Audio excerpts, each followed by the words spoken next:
Hello বন্ধুরা, মাংসের ঝোল করব। তার জন্য মাংসটা আমি আগে থেকে একটু ম্যারিনেট করে রেখেছিলাম। মাটনের ঝোল করব। এই মাটনটা তো ম্যারিনেট করে রেখেছিলাম। আমি যে পেঁপে, আলু, পেঁয়াজ, টমেটো। এখন আমি আলু আর পেঁপেটা ভেজে নিই। পেঁপেটা ভেজে নিই।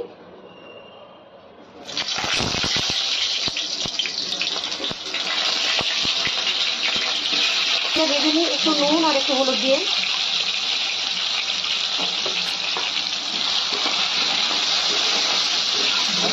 হ্যাঁ, এবার এটা ভেজে নিই, তারপরে একটু লাল করে ভেজে নিতে আমি।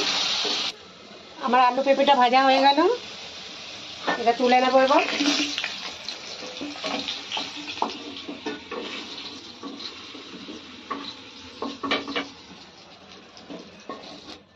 এবার এতে তেজপাতা দেব,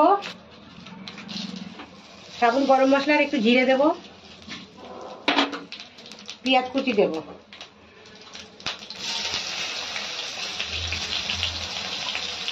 পেঁয়াজ কুচিটা লাল করে ভেজে নেব।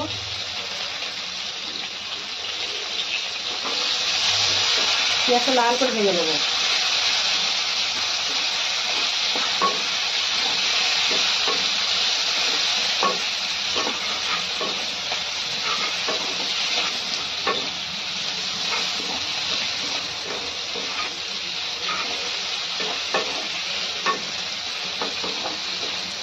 তারপরে এটা ভাজা হয়ে গেছে, ব্রাউন হয়ে গেছে।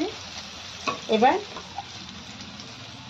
আমি আলাদাভাবে আদা রসুন বা পেঁয়াজ বাটা দেবো না, এর মধ্যে কাঁচা লঙ্কা, আদা রসুন বেটে দিয়ে ম্যারিনেট করেছি, এটাই এর মধ্যে দিয়ে দেবো।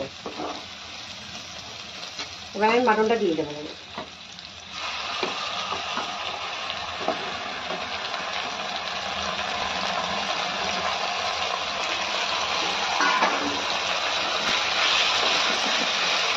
এবার সুন্দর করে এটা কষাবো, একটু আঁচটা কম করে করবো।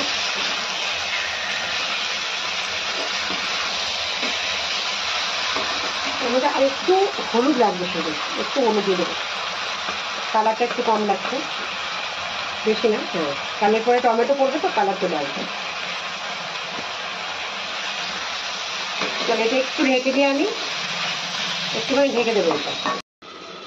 তাহলে বন্ধুরা, এটা আমি কমসে কম 20 মিনিট মতো না একটু ভেজে নিলাম। এবার এর মধ্যে আমি টমেটো দেবো আর পেঁয়াজ, পেঁপে আর আলু ভেজে গেছি ওরাও দিয়ে দেবো।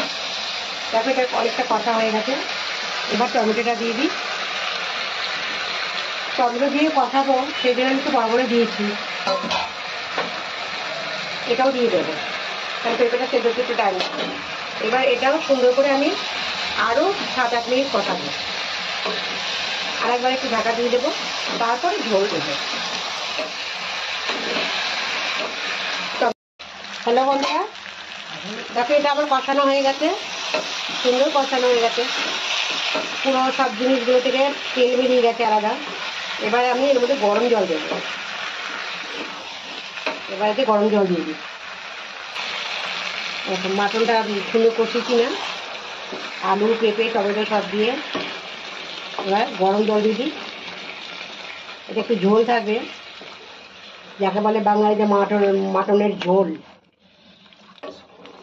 বাস, এবার গুঁড়ো মশলা দিয়ে দিলাম, বাড়িতে বানানো মশলা। এটা একটু ফুটলে পরে সুন্দর কালার চলে আসবে টমেটোর সব মিলে। দেখো, চলো বন্ধুরা, আমার মাটন রেডি হয়ে গেল। এই দেখো সুন্দর গলে গেছে। এর মধ্যে আমি 2-3টা কাঁচা লঙ্কা দিয়ে দিই, ঠিক আমার কাছে ধনে পাতা নেই, এতে একটা সুন্দর ফ্লেভার আসবে। আর একটুখানি গরম মশলা ঘরে বানানো। ব্যাস, এবার হয়ে গেল আমার মাটনের ঝোল।